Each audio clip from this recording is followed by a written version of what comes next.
Après le volet santé, intéressons-nous à la recherche scientifique. Le Centre suisse de recherche scientifique, on le sait, a 70 ans d'existence. Un colloque a eu lieu depuis 3 jours à Abidjan dans le cadre de ces festivités. Un moment de réflexion scientifique qui a permis aux chercheurs venus du monde entier de plancher sur la diversité, la conservation et la valorisation des ressources, l'agriculture durable, la sécurité alimentaire ou encore la gouvernance. Ce colloque a refermé ses portes ce samedi au Pan Club dans la commune de Cocody. Pierre Tebeu et Marius Siri nous font le point.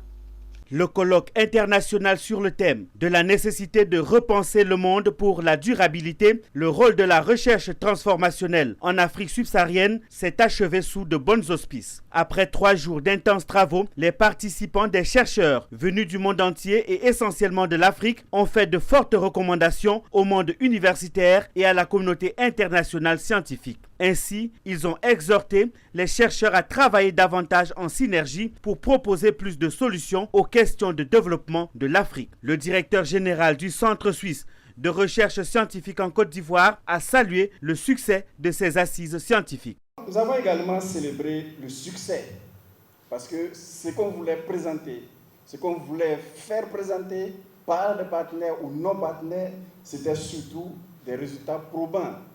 Des résultats qui permettent effectivement la transformation de la société africaine, transformation positive et durable. La recherche transformationnelle doit rester une priorité ou plutôt devenir véritablement une priorité en ce qui concerne l'Afrique subsaharienne. Plusieurs recommandations ont été formulées pour agir de façon commune par les 255 participants de ce colloque qui marque les 70 ans du Centre suisse de recherche. Une des recommandations aussi fortes, c'est le renforcement du leadership dans la recherche transformationnelle en Afrique et l'invitation du secteur privé à s'impliquer dans la recherche en investissant dans les laboratoires au sein des institutions, pourquoi pas de recherche, pour y conduire des recherches d'intérêt. Mutualisation des ressources financières, matérielles, au niveau des institutions, mais surtout au niveau des individus, dans un contexte de faible financement de la recherche en Afrique par nos pays. Les participants, pour la plupart de jeunes chercheurs, se sont réjouis de l'avancée de la recherche en Afrique. C'est un colloque international qui fait appel à plusieurs structures et enseignants-chercheurs des différentes universités. Je retiens un mot-clé, le mot transformationnel, qui soulève l'idée qu'il y a beaucoup de recherches qui ont été faites, mais là, il faut passer au niveau de la transformation. Il y a eu 2 grands thèmes. Il y a eu le thème de la nutrition, il y a eu le thème de l'agriculture. Et sur ces 2 thèmes-là, on a pu voir comment est-ce qu'il pouvait y avoir une interaction entre le monde rural et le monde scientifique. Au sorti de ce colloque, il faut retenir que le centre suisse a vocation, voilà, qui est la recherche. Cette clôture a servi de cadre pour la remise du 11e prix CSRS Fondation Eremitage pour la recherche en partenariat à un groupe de chercheurs. Ce colloque scientifique de 3 jours qui a eu lieu ici à Abidjan a permis au Centre suisse de recherche scientifique de présenter ses acquis dans le domaine du développement durable en Côte d'Ivoire depuis sa création en 1951.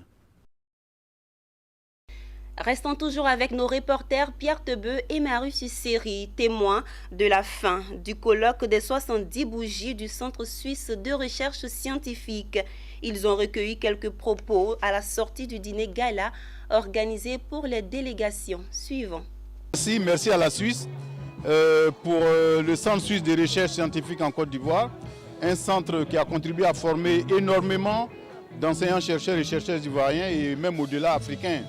Et en plus, il faut reconnaître que la Suisse aurait été d'un apport incommensurable pour le financement de la recherche scientifique ivoirienne à travers la mise en place de PASSERES qui aujourd'hui finance les projets et programmes de recherche ivoiriens. Montre que la Suisse a cru très tôt en la capacité de la Côte d'Ivoire et dans les scientifiques ivoiriens et africains de véritablement bâtir un centre de compétences sur la biodiversité, la sécurité alimentaire et la santé. Et on l'a fait très tôt, avant les indépendances, et évidemment à partir de l'indépendance, ça a pris une ampleur beaucoup plus importante. Et aujourd'hui, le centre est pratiquement, on peut le dire, en main ivoirienne. Il est sous tutelle ivoiro-suisse d'un point de vue financier, mais toute la gestion et tous les chercheurs sont ivoiriens et africains. Et c'est comme ça que la Suisse travaille. C'est qu'à un certain moment, on se retire et ça devient gagnant-gagnant des deux côtés. Mission, c'était un centre qui servait de laboratoire pour des scientifiques suisses, justement en Côte d'Ivoire, en Afrique sub, pour justement faire des recherches dans le domaine de l'environnement, dans différents domaines. Donc c'était vraiment la possibilité pour la Suisse de pouvoir faire des recherches justement en Côte d'Ivoire et en Afrique.